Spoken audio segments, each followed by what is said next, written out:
Queridos amigos, qué gusto saludarlos en este su espacio Coffee Law, donde hablamos de los diferentes temas del derecho en sociedad. Soy Rodolfo Guerrero y bueno, te invito a que tomes un buen café para que te actives con nosotros en esta saga de conversatorios online realizados por esta sociedad Coffee Law, doctor Jorge Fernández Ruiz. Bueno, pues sin más, comenzamos.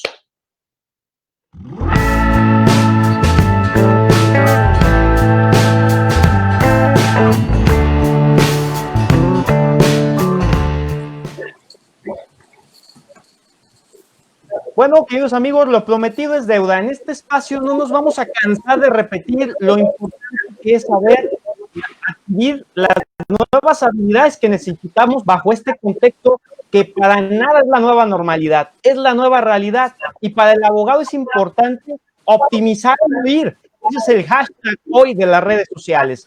Hoy justamente vamos a abordar este tema de la tecnología, la electrónica y era digital en la formación del jurista del siglo XXI, con tres titanes en el tema, tres grandes personalidades que nos brindan su tiempo para compartir y hablar juntos de pues, este gran tema.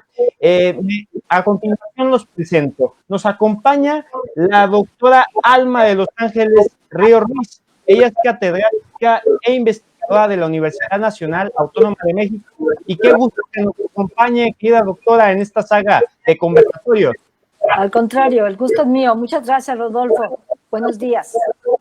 Muy buenos días, estimada doctora. También nos acompaña el doctor Luis Fernando Peniche. Él es presidente del Consejo para la Acreditación de la Enseñanza del Derecho.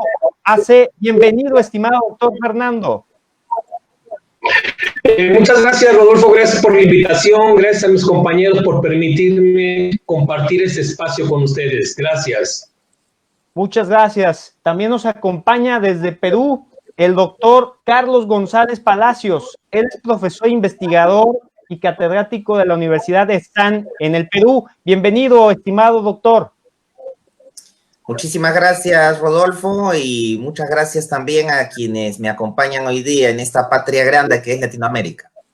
Muchísimas gracias, estimados doctores. Pues, y doctora, vamos a comenzar con este ABC de las cosas. Vamos a comenzar con esta fiesta del derecho, que es importantísimo, pues, poner a colación todos los elementos que deben de seguir los abogados que apenas han salido de las distintas facultades de todas y cada una de los estados, países y nación de América Latina, México, Centroamérica, y pues hacia dónde deben de dirigirse las facultades hoy en día, porque los contextos cambiaron, las maneras en cómo el estudiante, el profesor va a tener que cumplir sus objetivos y su misión, pues van a ser totalmente diferentes. En esta primera etapa introductoria, cada uno va a contar con 6 minutos. Vamos a comenzar con la doctora Alma, posteriormente con el doctor Fernando y posteriormente con el doctor Carlos. Sin más, le cedo el uso de la palabra a la doctora Alma. Doctora, bienvenida y la escuchamos con atención en esta participación de 6 minutos. Adelante. Muchas gracias, Rodolfo. Pues buenos días, tengan todos y todas ustedes. Agradezco nuevamente a la sociedad civil Coffee Law, particularmente al licenciado Rodolfo Guerrero, por considerarme para participar en este espacio de reflexión donde abordaremos el tema, como bien lo dijiste, la tecnología, la electrónica y la enseñanza en la era digital en la formación del jurista del siglo XXI. Pues hago extensivo el saludo a todos ustedes, nuestro amable auditorio, los cibernautas que nos acompañan en este espacio. Saludo también a mis colegas y amigos que formamos parte del Consejo Nacional de la Acreditación de la Enseñanza del Derecho, en particular a mi presidente, el doctor Fernando Peniche Giordani, y a mi par académico, Carlos González Palacios, quienes seguramente nutrirán esta mañana con sus valiosos comentarios los aspectos más relevantes con relación al tema. Bueno, pues para contextualizar al auditorio, yo dividiré mi participación en 3 ejes rectores. En el primero, abordaré brevemente la formación que requiere el jurista del siglo XXI. ¿Para qué? Pues para enfrentar precisamente los retos que se vienen en la justicia electrónica, en la robótica educativa y sobre todo en el uso de la inteligencia artificial. En la segunda intervención plantearía el papel del docente a partir del programa institucional de formación, actualización y superación académica de su claustro, más en estos momentos donde nos tenemos que mover en las aulas virtuales. Además, destacaré la importancia de contar con un plan de estudios que sea acorde con los compromisos éticos y, sobre todo, permita desarrollar al estudiante las habilidades y el manejo de las herramientas tecnológicas, electrónicas y digitales, que son fundamentales, obviamente, estas herramientas para el nuevo estudio de nuestra ciencia jurídica. Finalmente, concluiré mi participación en relación a la importancia de los eventos científicos, tecnológicos, tales como son las videoconferencias, los seminarios, los congresos en los medios virtuales o digitales. Porque es muy importante preparar al jurista en esta era digital. Pues es súper importante prepararlo en razón a que ya se va a tener que enfrentar a la justicia electrónica a través del expediente electrónico. Por ende, tiene que tener un manejo muy adecuado de la firma electrónica, como ya lo hemos visto en otras sesiones. También tendrá como reto la inteligencia artificial en los jueces robot, en donde veremos la posibilidad algorítmica para decidir el derecho, y sobre todo porque se moverá a través de las aulas virtuales. Estos espacios donde definitivamente sí existe una conexión, si bien no es física, al menos en el ciberespacio del docente con el alumno, cambiando el rol que cada uno de nosotros tenemos en esta nueva realidad y en esta nueva forma de enseñar el derecho, que ya desde antes habíamos estado valorando en el Consejo Nacional de la Acreditación de la Enseñanza del Derecho. ¿Con qué tecnología cuenta una institución? ¿Qué tanta capacitación le da al claustro docente? ¿Y qué vinculación tienen los alumnos con los medios informáticos y tecnológicos, así como el aspecto digital y electrónico, que son fundamentales en nuestro nuevo quehacer en el mundo jurídico? Esa sería mi parte. Gracias, Rodolfo. Gracias, querida doctora. Es importantísimo cada uno de estos rubros. Estoy seguro que el auditorio está esperando con ansias pues, poder desarrollar cada uno de estos puntos que nos dan para pues, una charla completa, la verdad. Y bueno, sin más también, pues se dé en este momento el uso de la palabra al doctor Fernando Peniche. Lo escuchamos con mucha atención, estimado doctor Fernando. Tiene una encomienda importantísima y lo digo aquí públicamente porque esa es una labor que ayuda a todos los profesores, a toda la comunidad jurídica a ser mejor todos los días. Lo escuchamos. Muchas gracias, Rodolfo. Gracias por invitarme a este importantísimo foro que nos permite llegar, pese a la crisis sanitaria, a un gran teleauditorio. Entonces, gracias a todos estos cibernautas que nos escuchan. Pues miren, primeramente quiero platicarles que, derivado de mi encargo como director del Consejo para la Acreditación de la Enseñanza del Derecho, decirles que es un organismo de la Barra Colegio de Abogados que se creó precisamente para velar porque en este país, y ahora afortunadamente en toda Latinoamérica, se prepare mejor a los futuros juristas para que tengamos mejores profesionistas del derecho comprometidos con la ética y con su carrera. Y derivado de esto, nuestra actividad principal es el aseguramiento de la calidad. Y entonces, básicamente yo quisiera platicarles con más detenimiento sobre la calidad en la educación jurídica y en particular esta que nos referimos el día de hoy, que es educación semipresencial y a distancia. Entonces, básicamente yo quisiera platicarles de que pese a la parte sanitaria y demás, en este país y en general en todo el mundo, ya desde hace algunos años estamos trabajando sobre la parte de la educación a distancia. En nuestro país ya son varias décadas de estarlo haciendo y de estarlo haciendo bien. Y bueno, pues yo quisiera compartirles algunos recuerdos de esto, de que en los inicios en mi universidad, la Nacional Autónoma de México, empezamos con el programa que llamábamos SUA, que es Sistema de Universidad Abierta, y ahora le decimos SUAYED porque es abierta y a distancia. Y bueno, yo tenía la oportunidad de tener contacto con alumnos tanto del sistema presencial como del sistema semipresencial o abierto, porque una de las formas de titulación de mi universidad es la posibilidad de cursar un diplomado.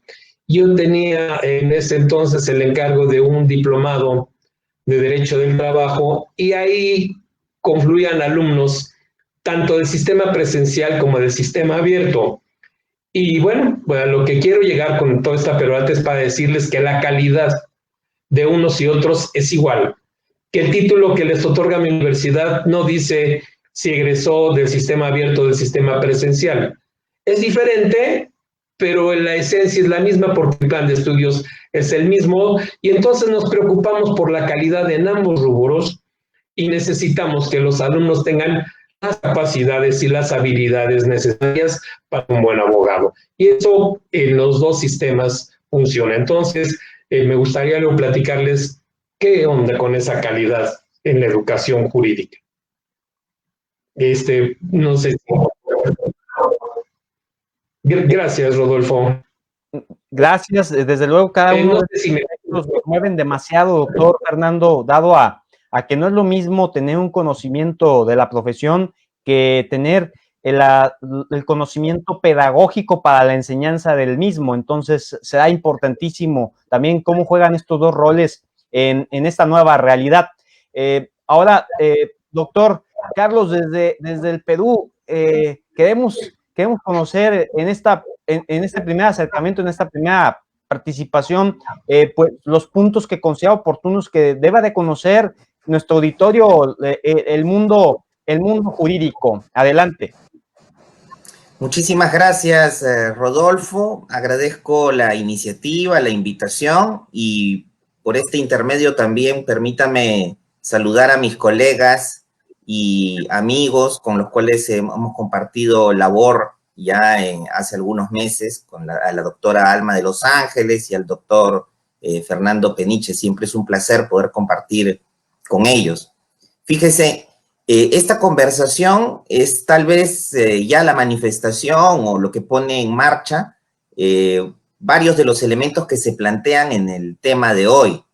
Estamos utilizando un medio virtual, digital, para poder interconectarnos entre nosotros, ¿no? Y interconectarnos finalmente también con un público diverso, de diferentes ciudades, de diferentes países tal vez, ¿no? Sabemos que ciertamente la necesidad ahora del jurista es ser formado con herramientas nuevas, con herramientas que se adapten, como lo dice el título de la conversación de hoy, al siglo XXI, y que salgan del esquema de lo que es lo clásico, para no simplemente por el hecho de salirse, sino para acercarnos más hacia nuevos horizontes. Por ejemplo, acercarnos a la información, es decir, a la jurisprudencia, a las fuentes del derecho comparado, mejorar nuestros alegatos, mejorar nuestros sílabos o los cursos que vamos a preparar, pero también que nos ayude a conectarnos con más gente, es decir, con clientes nuevos, en el caso en el cual seamos abogados practicantes, o con colegas, abriendo unos horizontes nuevos hacia otros mundos académicos, dentro de otras realidades, en el caso seamos más teóricos dentro de nuestra profesión. Y aquí hay que considerar, pues, que en el día solamente tenemos 24 horas, no hay más. Sería bueno tener una posibilidad de aumentar eso, pero no hay más que 24 horas. Entonces, en la profesión de abogado es importante este tiempo. Este tiempo, pues, al final lo perdemos un poco en el transporte y en otras circunstancias, ¿no? Y una manera de superar esto a través de la tecnología es lo que estamos viviendo ahora, ¿no? Entonces, este asunto, y ahí es donde quiero focalizar mi intervención más adelante, ciertamente que genera ventajas, pero también genera desafíos, y desafíos en el área de los derechos fundamentales, por ejemplo, ¿no? Van a surgir problemas que tengan que ver, en primer lugar, con los derechos sociales, por ejemplo, a nivel de las brechas de acceso a lo digital, ¿no? Y para dar un segundo ejemplo, generan problemas también de propiedad intelectual. Por ejemplo, ¿quién es el propietario de la clase que se va a grabar en una sesión dentro de una universidad y cuál es la disposición que se puede hacer de esto, ¿no? Entonces, algunas reflexiones breves en mi siguiente intervención con respecto a estos asuntos y encantado de poder participar.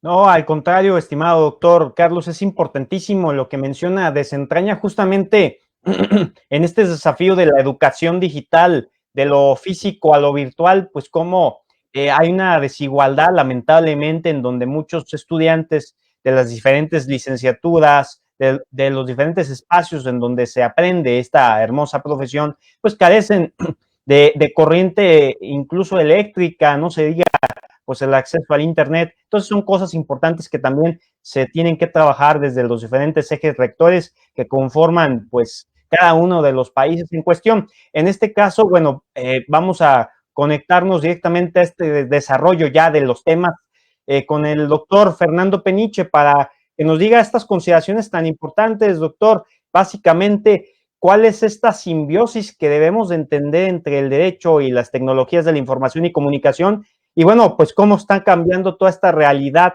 en la cuestión de la educación. Y debo de decir, para bien, debe de desentrañarse algunas cosas que lamentablemente no eran parte del debate. Lo escuchamos con mucha atención. Gracias, Rodolfo. Miren, y quiero que me permitan hacer algunas remembranzas junto con ustedes. Hace muchos años, quizás por necesidades económicas, mi universidad pensó que podría llegar a un mayor número de personas haciéndolo por la vía electrónica. Esto es, no teníamos aulas suficientes para aceptar a tantos alumnos. Mi universidad rechaza muchísimos alumnos cada año porque no tenemos espacios para recibirlos. Y entonces eso me parece que dio la pauta para pensar en otros caminos para hacer llegar la educación jurídica a más gente. En aquel entonces, pues, estamos ciertos que no era la situación de la crisis sanitaria, afortunadamente, pero ya empezó a funcionar la educación abierta y a distancia. De esa educación teníamos el mal ejemplo de que no era de calidad, porque le insisto que quiero platicarles de calidad. No era de calidad porque parecía que era una educación de segunda, y entonces eso como que demeritaba, pues sí, me van a inscribir a la universidad, pero en el SUA, y eso es como que me mandaron a la segunda división. Y había una reticencia en general para la educación abierta. Yo quiero reflexionar con ustedes que en aquellos tiempos, por estas fechas, en tiempos de normalidad, yo tenía que preocuparme en ir a los portales de Santo Domingo para comprar unas tarjetas de Navidad, porque aunque parecía lejos la Navidad, ya tendría que empezarlas a imprimir, empezarlas a mandar para que llegaran en diciembre, porque los pobres carteros se saturaban sus bolsos con tarjetas de Navidad que todo el mundo enviábamos. El día de hoy es una vacilada que pareciera vacilada, pero lo uso para ejemplificar que el día de hoy, el mero día 24 en la mañana me siento a la máquina, hago un texto de Navidad y le doy enter y lo mando a todos mis contactos y no batallé de más. ¿A dónde va esto? A que le quité la chamba al cartero. Entonces el cartero pues ya cambió a llevar algunas cosas del banco, pero ha disminuido su quehacer. Pero el del telégrafo perdió más trabajo.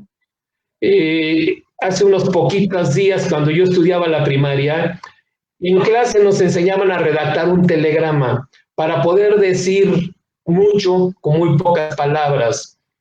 El día de hoy, pues el telégrafo no se estila para nada, ¿verdad? Estoy tan rápido como un chat, un mensaje, un correo y ya todo en electrónico quedó en desuso el telégrafo. Pero así como eso, hay muchas otras profesiones que se tienen que ir modificando. Estarán de acuerdo conmigo en que el día de hoy, y pues gracias a la pandemia, qué malo decirlo, pido mi súper por correo, me lo descuentan de mi tarjeta que lo cargo por correo, mi salario lo cobro por correo, y prácticamente todo el trabajo lo hago desde mi casa. Entonces, quiere decir que sí se puede y que la humanidad vamos para allá a pasos agigantados. La Secretaría de Educación Pública ya nos recomienda a las agencias acreditadoras que les pidamos a las escuelas de derecho que al menos tengan una materia en línea, con lo que vamos a estar acostumbrando a los alumnos a la migración. Esto es como mínimo. Qué bueno que ya los alumnos tienen un chip diferente al que traíamos nosotros, sino que desde niños ya manejan los aparatos electrónicos, tienen mucha habilidad con los deditos para textear y para todo esto a mucha velocidad, que luego nosotros ni tomando clases de mecanografía lo hacíamos. Entonces, esto es cómo ha ido evolucionando la humanidad en general, y me queda bien claro, como decía la doctora Ríos hace rato, ya estamos con juicios en línea, pero llegará un momento en que todo eso se va a manejar en línea. Entonces no voy a batallar mucho que tenga yo que ir a ver si los jueces van a portarse bien, van a acceder, si el secretario necesita que le lleve yo un regalo para que me hagan fecha de audiencia, cosas como esas, que era la parte fea de mi profesión, en donde la corrupción le da en la torre. Entonces, la Barra Mexicana del Colegio de Abogados, cuando creó CONAED, justamente con la idea de acabar con esos malos ejemplos que decimos que no hay un abogado decente. Yo creo que ahora las máquinas, los robots, van a ser más decentes y tienen que estar programados para que si es un divorcio necesario o voluntario, pues aquí tengo dos opciones y después cuántas opciones, se di cuántas pruebas para ofrecer, y todo eso puede ser en línea y esa máquina va a dar una respuesta que será una sentencia definitiva sin ninguna cosa extra a lo que está marcado en el programa, ¿no? Entonces, me parece que es muy importante que no solo la ciencia jurídica, me parece que todas, la medicina, me voy a meter a un tomógrafo sin necesidad de nadie más que el ayudante del aparato y me va a decir, tienes tal y cual enfermedad y tómate y otra medicina y tan, ¿no? O si necesito una cirugía, pues el mismo robot me hace la cirugía y ya otra cosa. Me parece que la participación humana va a disminuir. Entonces, para lo que quiero concluir es que mis queridos abogados que se están formando necesitan tener mucha capacidad para poderse manejar en ese mundo en donde las máquinas van a ser nuestros contrincantes, nuestros competidores, ¿verdad? Se requiere gente para manejar las máquinas y para programarlas. Ahí voy a necesitar los abogados más eficientes y más capaces, que sepan de derecho y que sepan de tecnologías de la información y de cibernética, ¿verdad? Creo que hasta ahí, no sé si ya me pasé, Rodolfo. Muy bien, estimado doctor Fernando. De hecho, bueno, son una de las cosas más importantes hoy en día de que las diferentes facultades, diferentes licenciaturas en Derecho puedan considerar como parte de una materia obligatoria y no optativa, y además especializante, que es el derecho informático, el derecho de las nuevas tecnologías, que ya no son tan nuevas, pero aparentemente a su vez sí, porque aunque estén, por ejemplo, las redes sociales y muchos diferentes programas de computador disponibles al alcance de todos, muchos de los centennials hoy en día no aprovechan al máximo y desconocen justamente toda y cada una de las características que tienen estas herramientas, y es importante ponerlo en este conversatorio. Ahora, por los estudiantes ese es el pero ahora por los las metodologías, el uso de la palabra en este momento, doctor Carlos, para que nos diga su experiencia, cómo ha visto este cambio en el funcionamiento de los despachos, de los corporativos, que seguramente van a tener ahora los futuros meritorios, por así decirlo, pupilos, de alguna manera a distancia, ya no va a ser de forma presencial, y van a tener que dotarlos de otros conocimientos, porque si no ya nadie va a querer acercarse de la forma tradicional a como se conocían los despachos. Muchas gracias. Mire, yo creo que este contexto de pandemia y de confinamiento, si bien tiene muchos y mayoritariamente elementos negativos,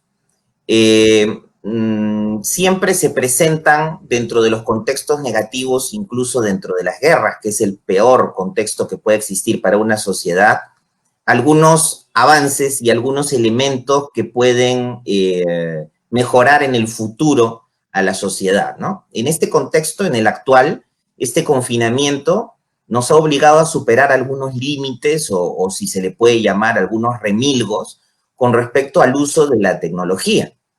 El medio del derecho, y esto lo sabemos todos los que lo ejercemos y los que lo enseñamos, es un medio muy conservador. Y siendo un medio tan conservador, está pues muy ligado a las tradiciones, todos lo sabemos, ¿no? Preferimos el uso de los libros en físico a los electrónicos, nos gustan las cátedras dadas en los recintos de madera antiguos, ¿no?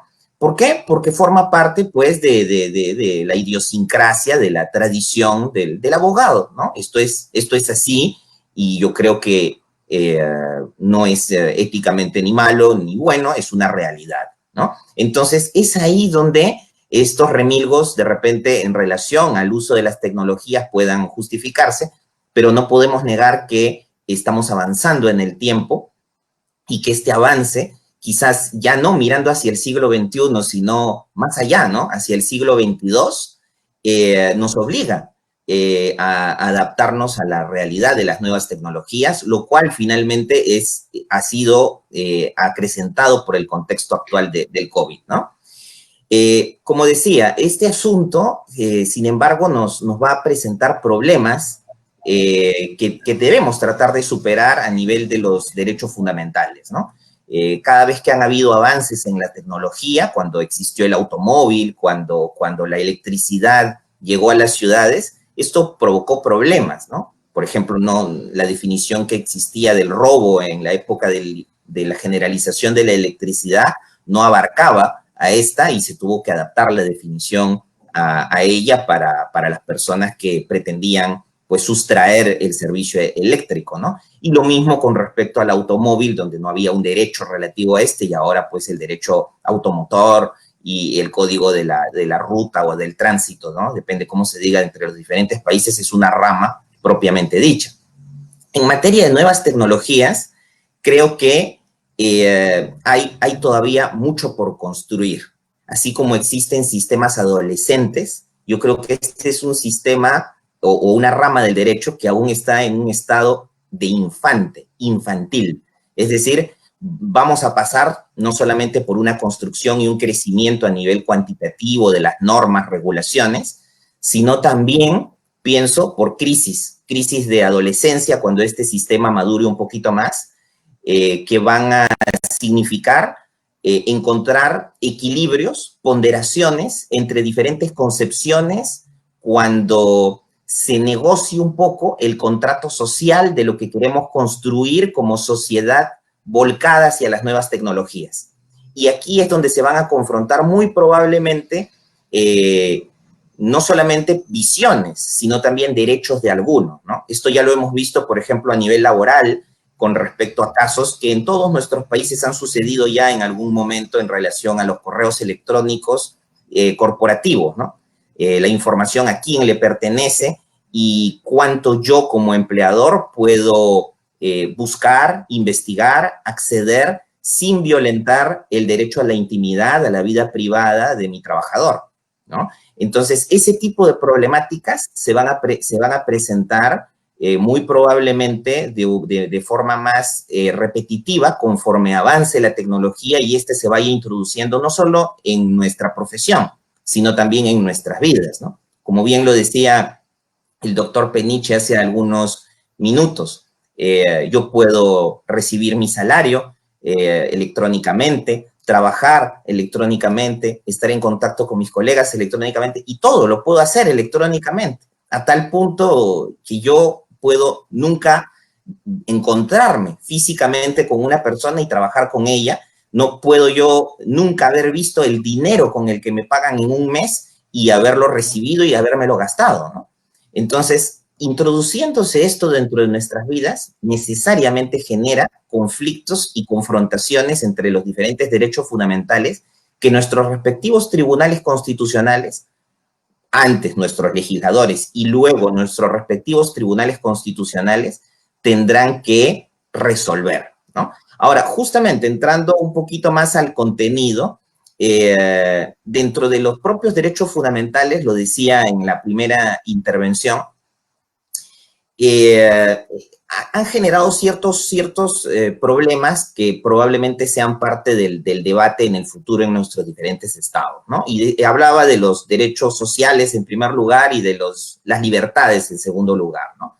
En materia de derechos sociales, pues fíjese que no solamente en el Perú, no solamente en Latinoamérica, sino en países considerados como del primer mundo desde el punto de vista socioeconómico, estamos hablando de Estados Unidos o de Francia, que han vivido esta situación, la que estamos viviendo ahora nosotros también, con algunas diferencias, han encontrado problemas en el acceso de sus estudiantes a los medios digitales, ¿no?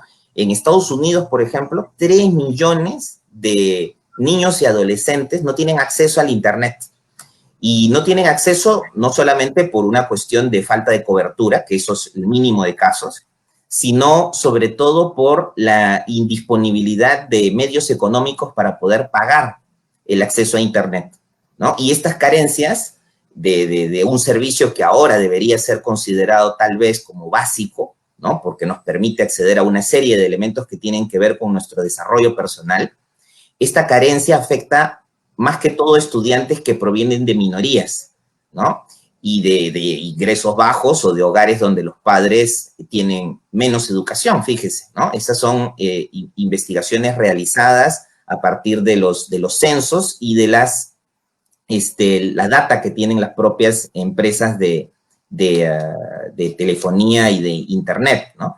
En Francia, este asunto ha generado polémica, una polémica que trascendió el medio universitario y jurídico para convertirse en un asunto nacional sobre la posibilidad que tenían los estudiantes de rendir los exámenes, ¿no? Y las dificultades que tenían algunos que no tenían computadora, que no tenían un acceso a un Internet veloz y que por ende estaban en una situación de desigualdad con respecto a quienes sí tenían estas posibilidades, ¿no?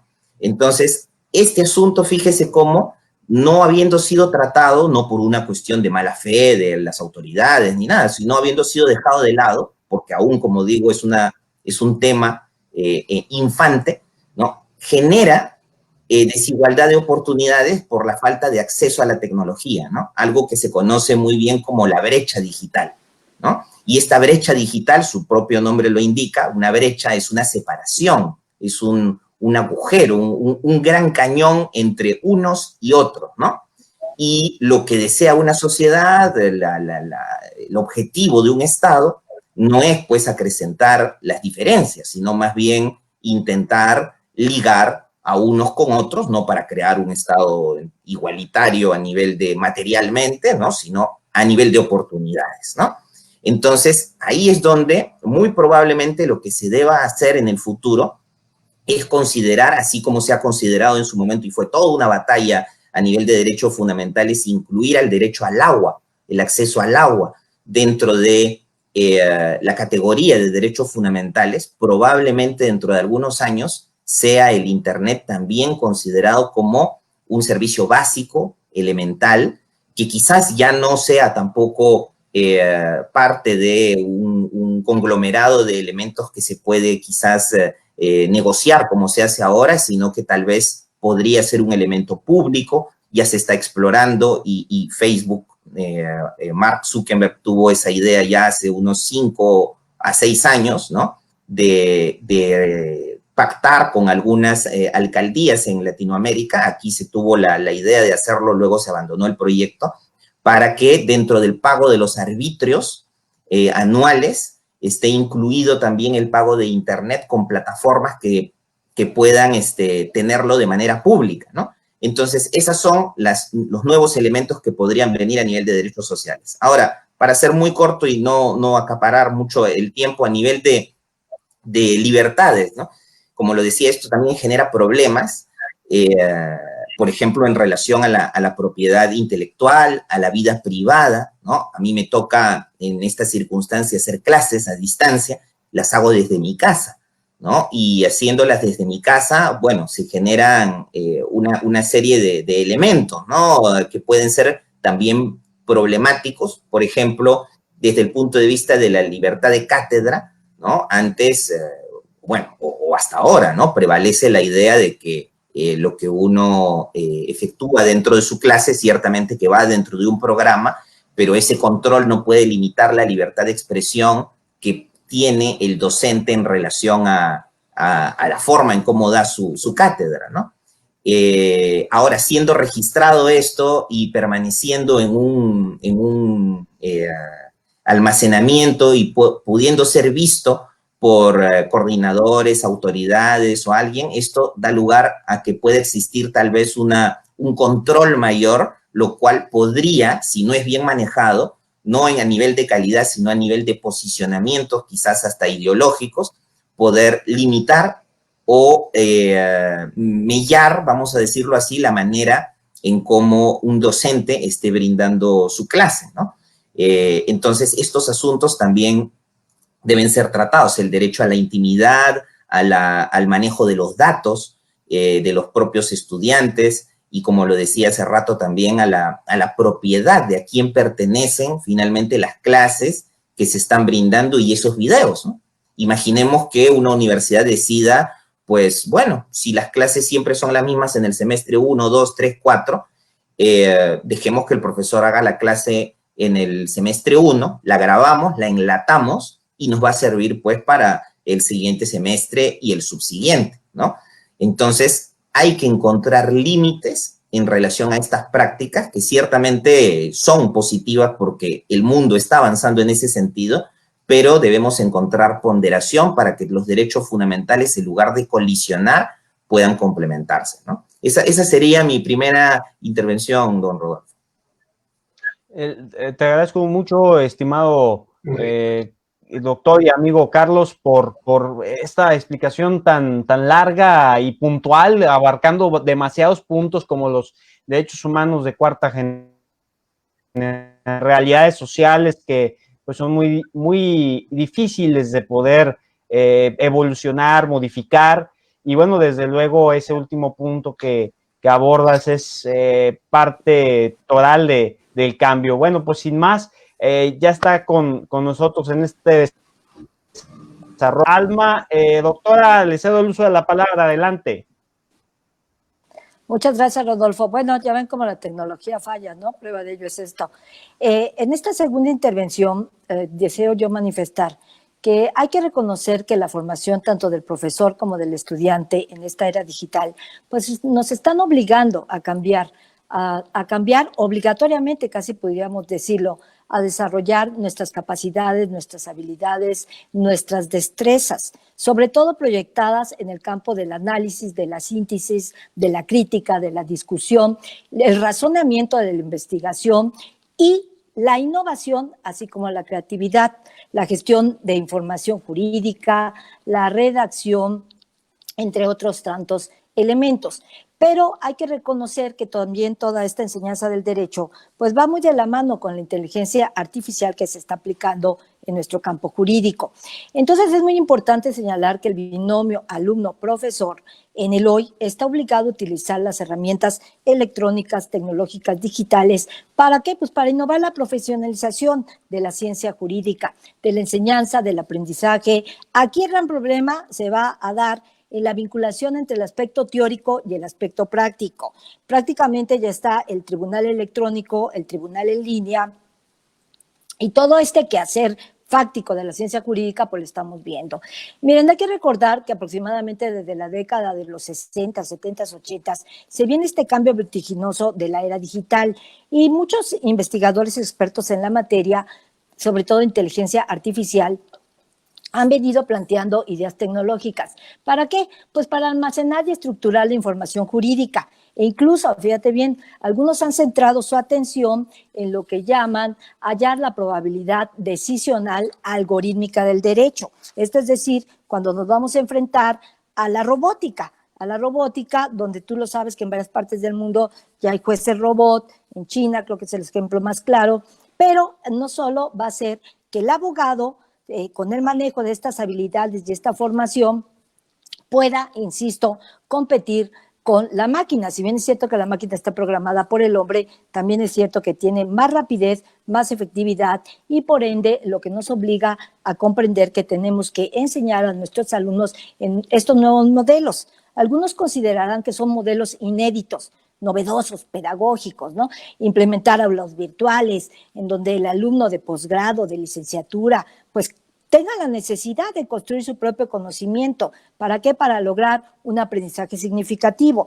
Pero el alumno ya se está familiarizado con estos entornos virtuales, con estos medios digitales. El alumno y el profesor debemos asumir un nuevo rol, aprender de una forma integral, ¿no?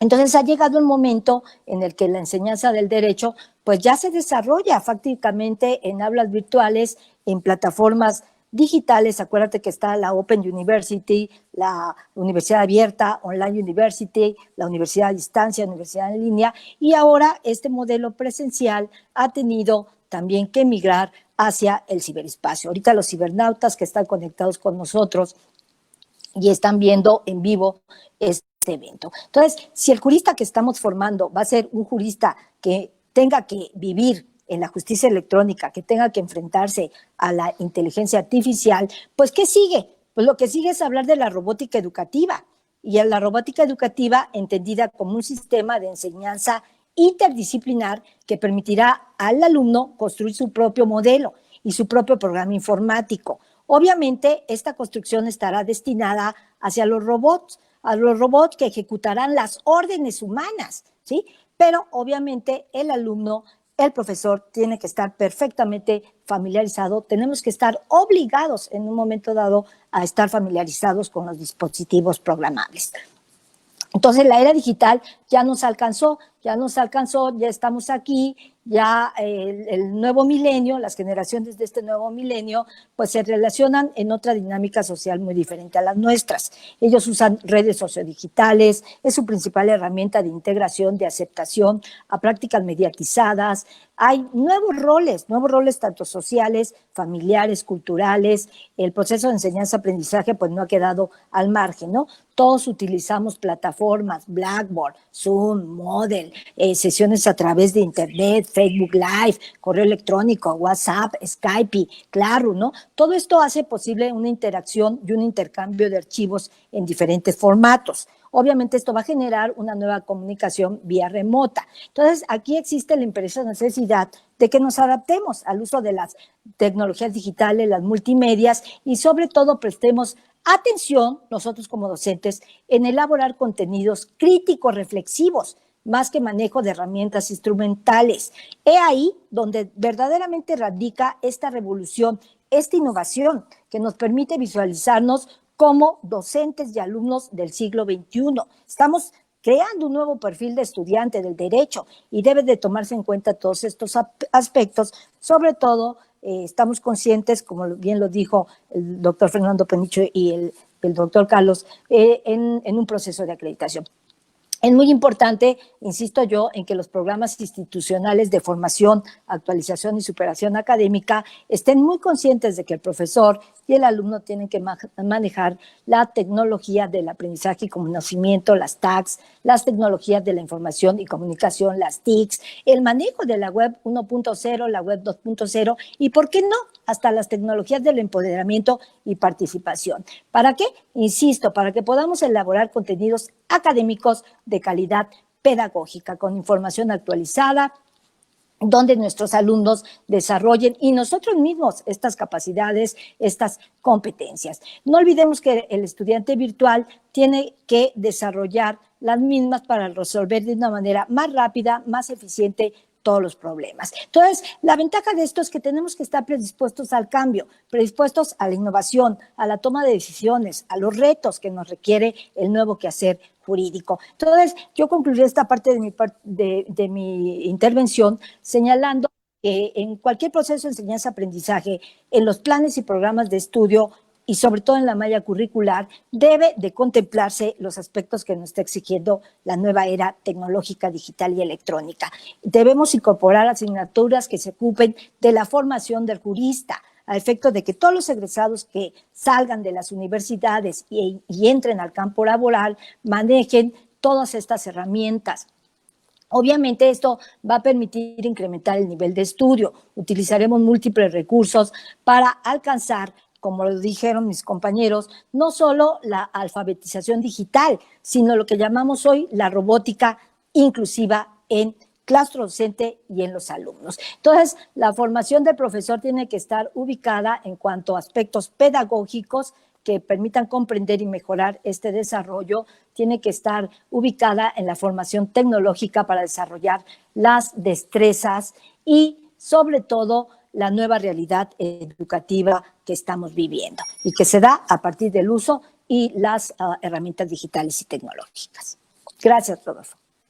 Gracias, querida doctora. Desde luego, pues son puntos indispensables estos que menciona. La verdad es que hay varias generaciones convergiendo, conviviendo en el mismo tiempo, abuelos, padres e hijos de diferentes generaciones, desde los de la generación X, Baby Boomer, Millennial y Centennial. Entonces, pues claramente vemos una cierta polarización, por así decirlo, en todo este tema. Y bueno, importante también saber cómo juega un papel indispensable la alfabetización digital. No podemos entender todo esto que está pasando sin tener en cuenta que el primer factor fundamental es encauzarnos hacia este rubro del uso adecuado de las tecnologías, porque también retomando lo que mencionaba el doctor Carlos hace unos momentos, es indispensable que se tenga en cuenta, ahora sí que como dice la frase célebre de alguna película hollywoodense, todo habilidad, y es porque siempre cuando hay el uso de las TIC se descuida la privacidad, se descuida el cuidado a la intimidad y otra serie de factores como la confidencialidad. Es muy importante tener todo esto en cuenta. Bueno, pues llegamos al momento de las conclusiones, y en este caso, pues comenzando con el doctor Fernando Peniche, posteriormente con el doctor Carlos y posteriormente con la doctora Alma. No sin antes mencionar todos los comentarios que nos hacen llegar en las redes sociales, que son demasiados, muchos de saludos para los tres expositores que nos acompañan, algunas opiniones como las que nos publica Isabel Gutiérrez, que nos dice lo siguiente: muy bien al doctor Carlos, estoy de acuerdo con la adaptación de los juristas a las tecnologías, pero teniendo en cuenta los derechos fundamentales y la construcción de la aplicación del derecho a la nueva realidad. Reina Briz, saludos a la doctora Alma Ríos Ruiz. Leti Lop, gracias a la doctora, muy clara la explicación que nos da sobre la realidad virtual. Y también por parte de las otras páginas que tenemos con la transmisión en vivo, Marcela Chavarría nos dice: excelentes expositores, felicidades por abordar temas tan interesantes, sobre todo en esta época que estamos viviendo. Bueno, esto es para que quede claro al auditorio que los estamos leyendo y que le estamos esperando sus preguntas siempre. Bueno, pues llegamos a esta etapa de la conclusión. Doctor, sin más, nos compartía en algunas remembranzas lo importante que es saber que todo está cambiando constantemente y que si te agarra por sorpresa esta ola de la innovación, vas a quedar desempleado, vas a quedar desterrado de alguna forma. Lo escuchamos con estas conclusiones, incluso con algunos exhortos que le haga a la comunidad jurídica que nos ve y nos escucha. Bien, Rodolfo, gracias.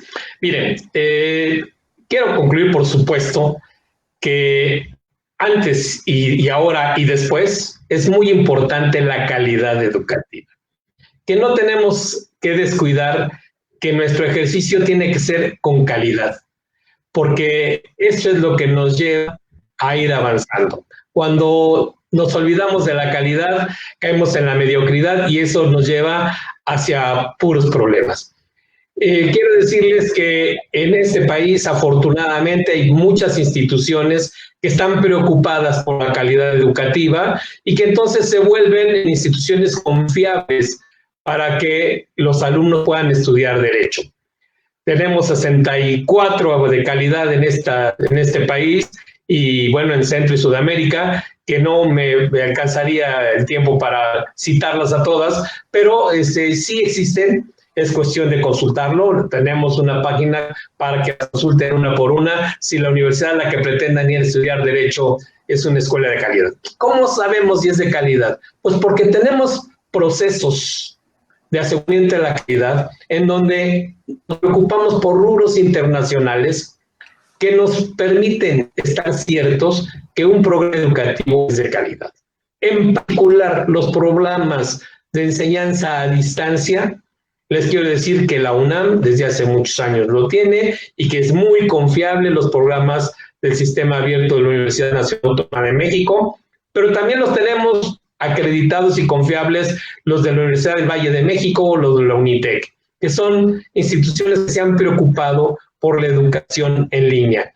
Esto para recomendarlo a todo nuestro auditorio con toda la confianza. Y con respecto a las recomendaciones, de la experiencia de estar en estos procesos de acreditación en cuestiones de enseñanza en línea, me topé con un problema que me parece que es recurrente y que es muy importante para los estudiantes que se inician en cuestiones de educación abierta, que se llama acompañamiento afectivo. Y ese es el comentario que les quiero dejar y la recomendación, porque además nos aplica para estas épocas de confinamiento. Es que, como ya decía yo hace rato, hago todo desde mi casa. Sí, nada más me falta ese acompañamiento afectivo. Lo que les pasa a los alumnos que entran a las 3 de la mañana después de trabajar a ver su clase, sí, está bien, y avanzan y si no están cansados tendrán el mismo rendimiento. El único problema es que no se sentaron en un salón con sus demás compañeros, y esa es la parte afectiva y emotiva que le va dando la sal y pimienta a la vida, digo yo, sin tener la verdad absoluta. Pero me parece una recomendación interesante, no solo para los que estén estudiando en línea, sino para todos los que estamos confinados del día de hoy, que necesitamos analizar esa cuestión que es el acompañamiento afectivo, en donde necesitamos suplir esa carencia de la persona junto a mí, a lo mejor con otras terapias o con otras técnicas que pudiera también bajar de internet, ¿no? Entonces es un ejercicio para que reflexionen nuestra audiencia del día de hoy. Y salvo que tengan alguna pregunta, te agradezco mucho, Rodolfo, y agradezco a mis compañeros que me hayan permitido externar estos comentarios en este ciberespacio. Muchas gracias. Muchísimas gracias, estimado doctor Fernando. Sí, sin duda hay algunas preguntas cortas que poner a consideración de ustedes dos, queridos doctores y querida doctora. Doctor Carlos, lo escuchamos en estas consideraciones, en estos puntos que son para el análisis y la reflexión de todo el auditorio. Sí, muchas gracias. Mire, voy a aprovechar este pequeño espacio final para justamente volver hacia lo que decía el doctor Peniche de manera muy atinada. Creo yo que más allá de los derechos y del derecho en general, se abre un campo de exploración más sociológica tal vez, que es muy importante, ¿no? Sobre la necesidad o la no necesidad de poder prescindir de la presencia humana para formarse universitariamente, para interrelacionarse con el otro a nivel del derecho. Pues bueno, para algunas circunstancias tal vez esto sea posible, abrir una cuenta de banco, quizás realizar un trámite administrativo, ¿no?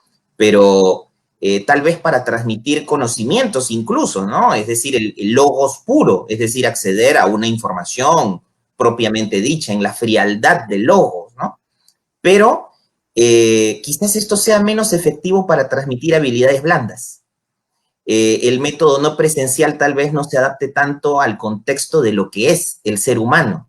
¿no? Un ente vivo, con emociones, un ente que se estremece, no solamente por lo que escucha y lo que lee, sino también por la dinámica de lo que percibe, por la emoción que siente a partir de una presencia. Ahí es donde los juristas somos no tan buenos, porque finalmente a nosotros nos forman a un positivismo y a un elemento donde debemos ser fríos en función de lo que es la norma y cómo se aplica esta, ¿no? Tenemos ciertamente nuestro grado de humanidad, ya lo decía Levi-Strauss, ¿no? No podemos ser 100% neutrales, ¿no? Eso es imposible. Pero, y revertimos entonces una suerte de elementos emocionales, ¿no? Pero fíjese que yo creo que la educación no es un asunto netamente mercantil y por ende no es un asunto tan frío, a diferencia de una compra en línea, de la apertura de una cuenta bancaria o de un trámite en línea, ¿no? La educación es un asunto más humano, nos lo demuestra el hecho de que estos cursos a distancia con los niños han resultado ser muy difíciles porque, bueno, no se les puede, pues, tener concentrados fuera de la presencia humana tanto tiempo, ¿no? Entonces, así como un matrimonio se vería o sería un poco difícil, pues, ¿no? Conocerse y casarse en línea sin nunca haberse visto, o criar a los hijos es algo que parecería imposible hacerlo a distancia, ¿no? Y lo mismo sucede con no la alimentación de una amistad, sino más bien la construcción, ¿no? De una amistad toda en línea. Son elementos un poco complejos. Creo yo que la educación a distancia y la interrelación incluso que puede existir entre un abogado y su cliente para ciertos tipos de materias es un poco compleja y tal vez encuentre algunos límites que son justamente los límites de nuestra humanidad, ¿no? Es decir, forman parte de lo que somos y eso desnaturalizaría un poco nuestra propia esencia, ¿no? Yo le agradezco bastante por este espacio y a mis colegas también, como siempre, como lo dije al inicio, un gusto de poder compartir con ustedes y un verdadero placer escucharlos. No, al contrario, estimado Carlos, en unos momentos voy a pues hacer latente los comentarios que nos están llegando ahorita en redes sociales. Sigue esta fluctuación y les agradezco mucho. Rompiendo esta cuarta pared con todos ustedes, queridos amigos, que sigan participando porque todos se están tomando en cuenta y personalmente le compartiré cada uno de los enlaces de esta transmisión en vivo a nuestros queridos expositores. Así que no tengan duda que se están leyendo y están tomando en consideración cada una de las preguntas. Conéctada.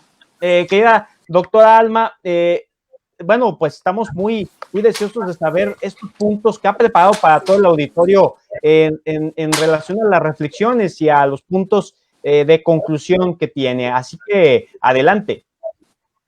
Muchas gracias, Rodolfo. Mira, antes de terminar, quiero contextualizar varias cosas, dos aspectos fundamentales. En México, pues aproximadamente tenemos 1,500 instituciones entre facultades, escuelas, centros de investigación que dan la carrera de Derecho, donde obviamente será necesario que tanto los docentes como los alumnos manejen el ámbito tecnológico. Y sobre todo algunos datos duros del acceso a Internet. Por ejemplo, voy a señalar, el número de usuarios de Internet en el mundo son 4,540 millones. Imagínate, lo que equivale al 59% de la población mundial. En nuestro país, de acuerdo con la última encuesta nacional del INEGI sobre disponibilidad y uso de tecnología, estamos diciendo que el 80,6 de millones de usuarios en el año 2019 son los que han permitido desarrollar desde la comodidad de su hogar, de su casa, esta posibilidad fáctica que se dio de brincar hacia las aulas virtuales.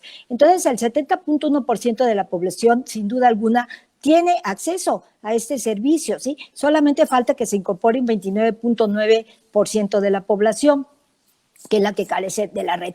Todos los alumnos, aunque sea el más humilde, siempre tendrá un teléfono inalámbrico. También se sabe que en la zona urbana el porcentaje de usuarios es del 76,6%, mientras que en las zonas rurales pues tenemos apenas un 47,7%. Entonces, obviamente vivimos en la era digital, estamos en la existencia donde ya, como le dijeron mis compañeros, mis amigos, se ha brincado la brecha tecnológica entre salvando los problemas socioeconómicos que imperan en nuestro país, esta emergencia sanitaria que lamentablemente a todos nos ha afectado, la educación en la desigualdad de oportunidades, Y obviamente es necesario implementar una política pública de carácter educativo, donde todos se contemple, porque no algunos dicen el derecho humano a la Internet.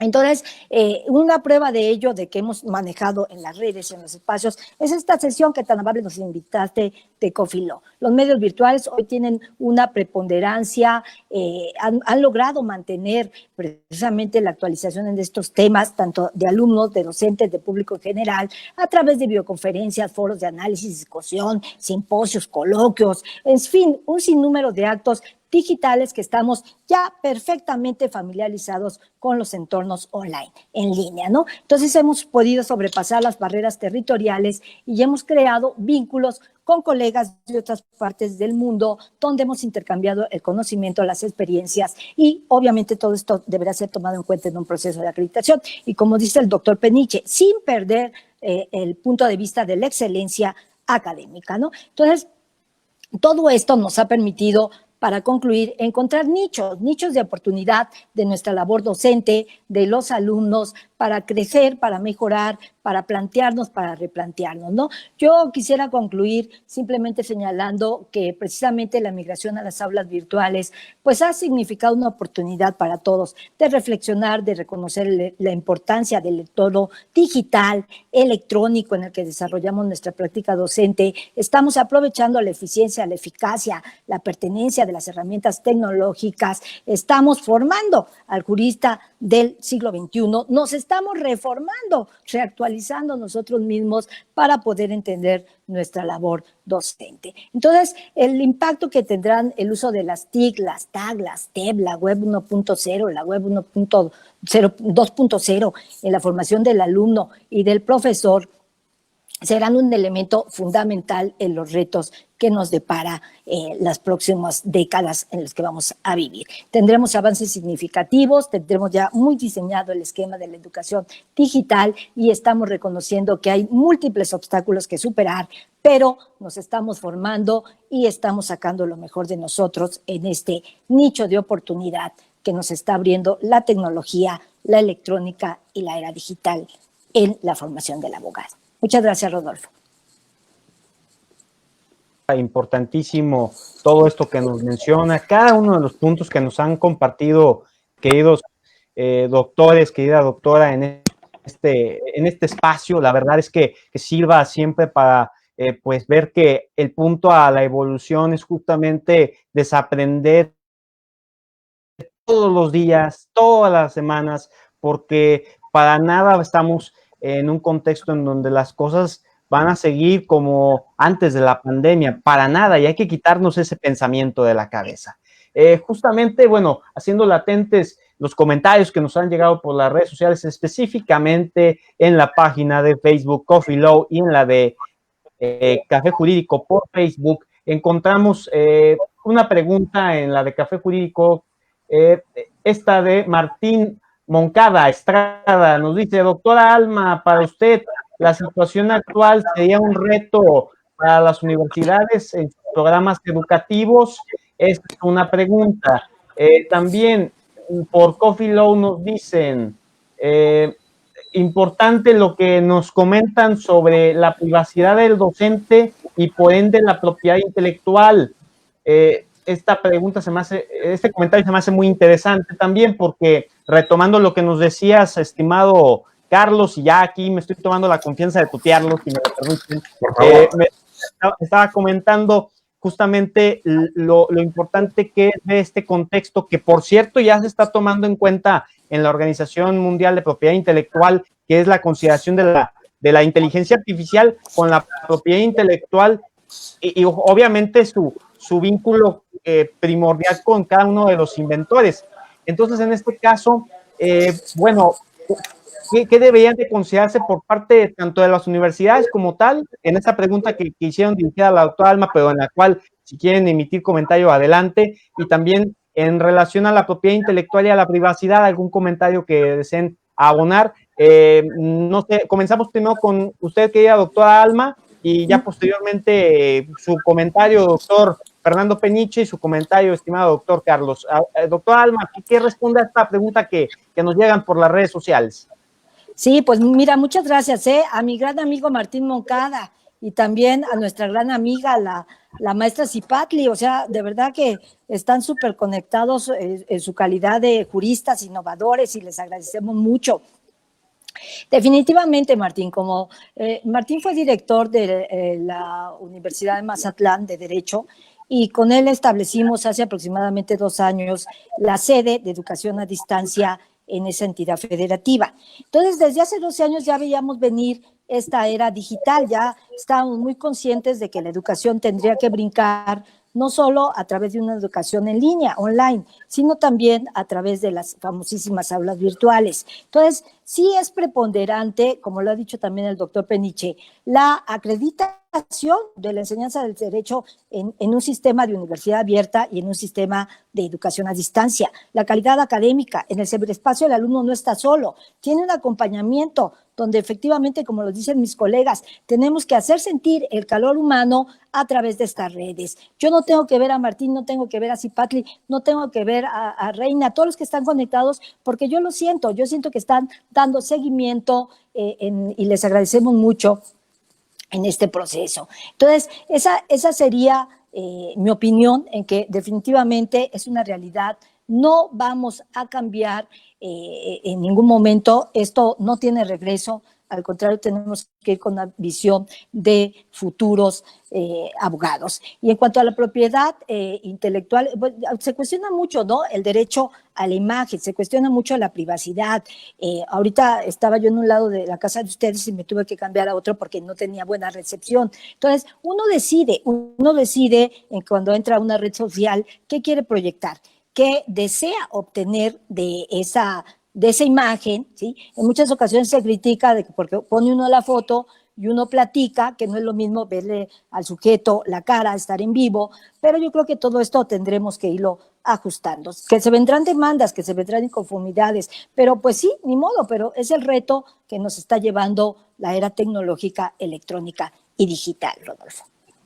Sí, sin duda alguna, querida doctora Alma. Doctor Fernando, algo que nos queda abonar relativo, obviamente, a este rol que juega un papel importante, dado que muchos profesores en las diferentes facultades, como se ha dicho en todo este conversatorio, les agarró por sorpresa utilizar de repente una aplicación como Zoom y de repente verse y se veían en un lugar en donde no les favorecía y el estudiante tomaba captura de pantalla y luego, sin el consentimiento del mismo, lo publicaba en redes sociales, y todo esto crea algo que lacera a la integridad digital del profesor en redes sociales. Entonces, todos estos y más cosas que se están, ¿no?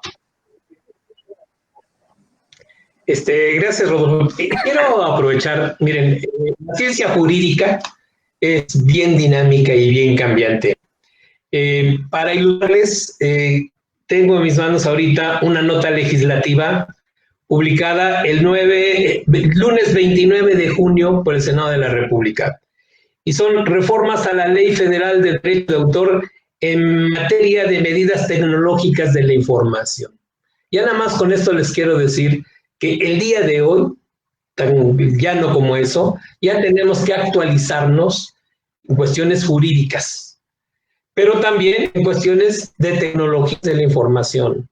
Entonces, es fundamental, y me sirvió esto para ejemplificar que tenemos que estar los abogados en general al día, porque todos los días tenemos cambios en la legislación, porque la sociedad es cambiante. Entonces, por supuesto que las escuelas de derecho, si esto no lo tomamos en cuenta, pues ya me rebasaron, ¿verdad? Y esto es de hoy, justamente sale publicado hoy. Lo utilicé como ejemplo porque podemos poner 1000 ejemplos con esto de cómo necesitamos estar muy actualizados. Entonces, la educación tiene que estar muy actualizada, tanto en cuestiones jurídicas como en cuestiones tecnológicas. La mejora continua es la base de la calidad educativa. Entonces, esa es la palabra clave. Necesitamos estar en una mejora continua para poder alcanzar la calidad educativa. Y esa mejora continua nos implica capacitación de profesores, técnicas para los alumnos, actualizaciones de planes de estudio, y en cuestiones de derecho, pues tener la legislación al día. Hasta ahí comentarios, porque me digan alguna otra cosa. Definitivamente, doctor Fernando, el Senado pues, aprobó justamente que los contenidos en Internet pueden darse de baja sin intervención de una autoridad, y eso es importante mencionarlo, como aquello que nos decían los profesores y que seguramente lo hacen acá, estudiante que nos ve y nos escucha en estos momentos, que siempre estén leyendo constantemente lo que está saliendo en los canales oficiales del Congreso de la Unión, del Senado de la República, en el diario oficial de la Federación, para que sepan que pues todos los días se está tomando en cuenta nuevos puntos que a lo mejor creíamos que eran lejanos, pero realmente no es así, menos en el contexto que vivimos.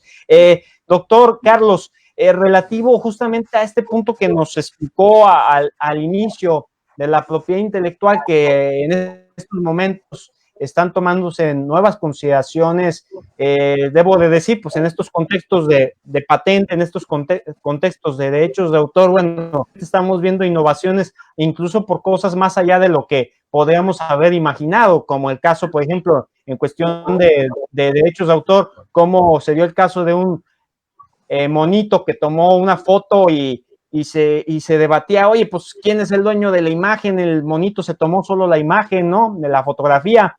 Ese tipo de ejemplos que estamos viendo, otros de la inteligencia artificial, relativo a cómo puede ayudar al inventor en el desarrollo de nuevas patentes y demás. Pero bueno, este contexto que le sirva al abogado para saber que las cosas van hacia un punto demasiado, tal vez futurista, pero que si no lo agarras como debe de ser tomado y desarrollado, probablemente pues se vean unas implicaciones algo feas. Lo escuchamos con mucha atención, doctor.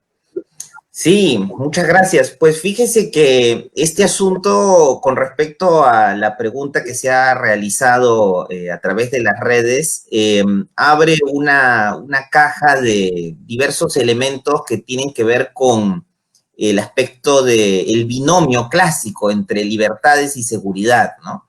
Y explora un nuevo campo, aún inexplorado, de la intervención de las cosas y un elemento que no estaba pensado inicialmente cuando se ideó este binomio entre seguridad y libertad, ¿no? Es la inteligencia de las cosas. Por ejemplo, usted sabe que nosotros podemos ahora pagar con nuestra tarjeta sin hacer un código, sin firmar, solamente con anteponerla en un dispositivo electrónico, ¿no? Lo cual, pues, juega en contra si nosotros no hemos dado nuestro acuerdo para que este dispositivo se ponga. Pero esto nos abre el camino para entender que hay aparatos electrónicos, no solamente a nivel de pago de dinero, sino también de publicidad, que pueden sustraer nuestra información personal, ya sea la de nuestros teléfonos celulares, ya sea la de nuestras tarjetas de crédito. Y no necesariamente para robar, ¿eh? Sino simplemente para crear una masa de data. Por ejemplo, ¿no? Yo puedo pasar cerca de un panel publicitario todos los días a las 4 de la tarde y van a saber que el número de teléfono celular tal ha pasado ahí todos los días a las 4 de la tarde, ¿no? O pueden saber, por ejemplo, que 80,000 usuarios de teléfono celular pasan alrededor de tal panel publicitario, ¿no? Esa información que se va a tener genera problemas porque no se sabe quién la almacena. Yo no he dado mi acuerdo para que esto se haga y esto existe por una razón simple. No existe aquí, yo pongo de lado todos los elementos que tengan que ver con la mala fe o la maldad. No, esto existe simplemente porque el derecho aún no ha legislado y no se ha posicionado sobre estas materias. Entonces, ¿eso qué significa? Significa que hay una tarea pendiente de construcción y significa también que las empresas aprovechan esta circunstancia de espacio que deja el derecho para poder actuar. Como bien lo sabemos, en derecho, pues todo lo que no está prohibido está permitido, ¿no? Entonces, es ahí donde ese marco de regulaciones, que no es necesariamente restricciones de libertades, ¿ah? Es, como lo dije en mi intervención anterior, encontrar un equilibrio entre diferentes derechos, ¿no? La libertad que pueda tener el empresario o los sistemas, quienes tienen los sistemas de informáticos o de nuevas tecnologías a nivel de inteligencia de las cosas, ¿no? Y por otro lado, los derechos que tenemos nosotros, los ciudadanos, a nuestra vida privada y al respeto de nuestros datos personales. Datos personales que no conciernen solamente, pues, al nombre, apellido, dirección, fecha de nacimiento, grupo sanguíneo, pero también datos personales que consideran ahora y deberían considerar el número IP de mi computadora o el número de serie de mi señal de teléfono celular, ¿no? Esos elementos que antes no eran considerados como información personal, quizás ahora deban serlo para poder proteger un poco más, pues, a nuestra vida privada, ¿no? Entonces, como decía el doctor Peniche, hay una tarea pendiente, pero el derecho es dinámico.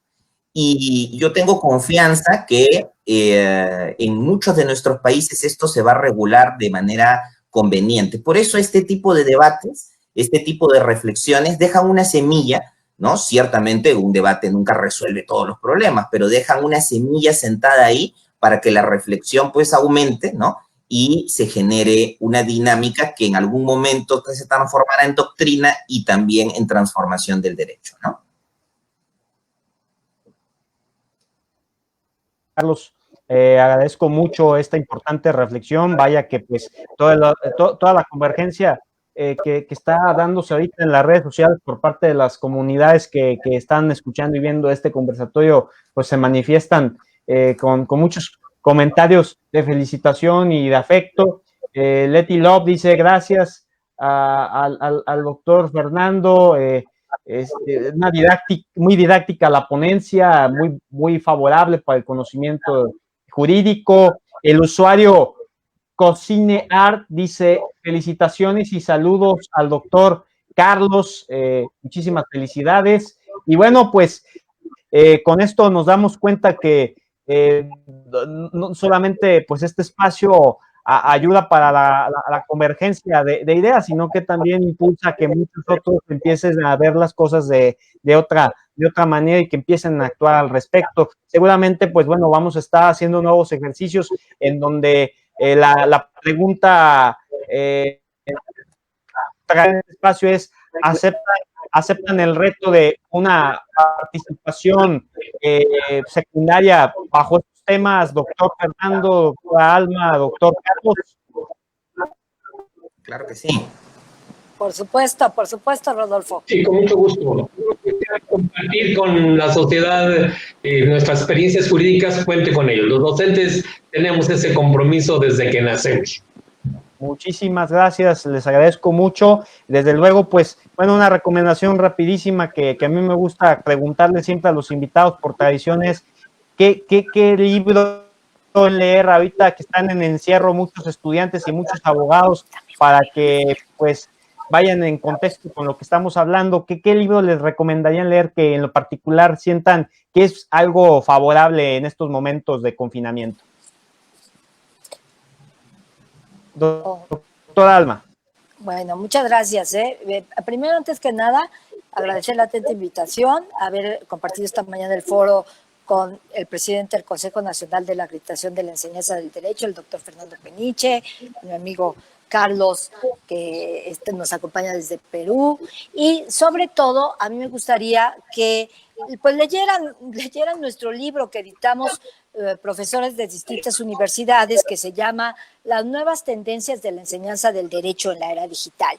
Se encuentra en la página de http de www.enlacejurídicoacadémico.com.mx, donde precisamente ahí manejamos lo que hoy llamamos la enseñanza en las aulas virtuales, la enseñanza en la universidad abierta, la enseñanza en la universidad a distancia.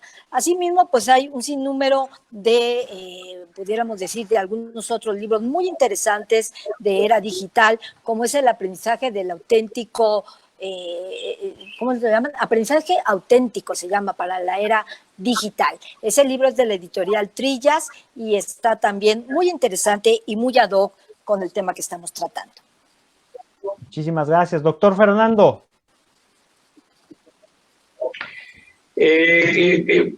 Creo que mi editor se va a incomodar, pero por eso no lo voy a mencionar ninguno, no publicidad para mi editor, pues no lo voy a mencionar.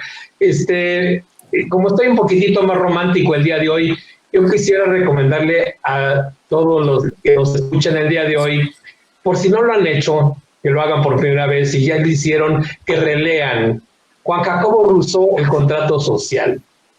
Es algo así como para ubicarnos en cómo está la sociedad el día de hoy. Pareciera que lo escribieron el día de hoy, pero retomaremos muchas cosas para estar un poco más acomodados a lo que es nuestro confinamiento. Sin duda alguna, importantísima obra. Doctor Carlos. Sí, mire, yo había pensado también, fíjese, en el hecho de volver a los fundamentales y hablando sobre la renegociación del contrato social en este contexto de COVID, había pensado también en Rousseau, pero ya me lo ha ganado mi colega Fernando Peniche y concordamos en este sentido. Pero fíjese, en el aspecto de derecho y nuevas tecnologías hay un libro interesante, finalmente más vendido en Europa que en América Latina, pero que desarrolla no solamente describe, sino también que da un parecer en relación al régimen de firma electrónica, de tutela de la intimidad y de protección de datos de carácter personal. Ese libro llamado así de simple, Derecho y Nuevas Tecnologías, de Miguel Peguera. Ese libro se puede encontrar muy probablemente en la Casa del Libro. Este es un libro español y yo lo recomendaría en este contexto. Importantísima obra. Bueno, pues no me resta más que agradecer a cada uno de ustedes por esta participación destacada en este conversatorio online titulado La tecnología, la electrónica y era digital en la formación del jurista del siglo XXI. Nos ha acompañado la doctora Alma de Los Ángeles Ríos Ruiz, catedrática e investigadora de la Universidad Nacional Autónoma de México, la UNAM. Muchísimas gracias, querida doctora. Gracias a ti, Rodolfo, gracias a mis compañeros y amigos. Muchas gracias por estos eventos. Y gracias a los cibernautas, a todos los que se conectaron. Muy importantes. Además, muchas gracias al doctor Luis Fernando Peniche, presidente del Consejo para la Acreditación de la Enseñanza del Derecho AC. Muchísimas gracias, estimado doctor Fernando. Gracias, Rodolfo, pero sobre todo, mis compañeros, por supuesto, pero sobre todo a la gente que tuvo la paciencia y el interés de escucharnos. Gracias a todos por conectarse. Muchísimas gracias. Y también al doctor Carlos González Palacios, profesor investigador y catedrático de la Universidad ESAN, desde el Perú. Nos acompañas. Muchísimas gracias, estimado doctor. No, muy agradecido de compartir con tan dignos y distinguidos colegas y agradeciendo también la iniciativa que han tenido de difusión de estos temas tan importantes para la sociedad. Sin duda alguna es un tema que nos debe de interesar a todos en este contexto. No nos resta más que agradecer a la parte primordial de estos conversatorios que nos escuchan, que están participando y que están llevando a que este mensaje lo escuchen y lo apliquen más personas. Pues bueno, les mando un gran ansia en este flujo de ideas y de escenarios que hace la sociedad Coffee Law, doctor Jorge Fernández Ruiz. Cuídense mucho, actuemos juntos.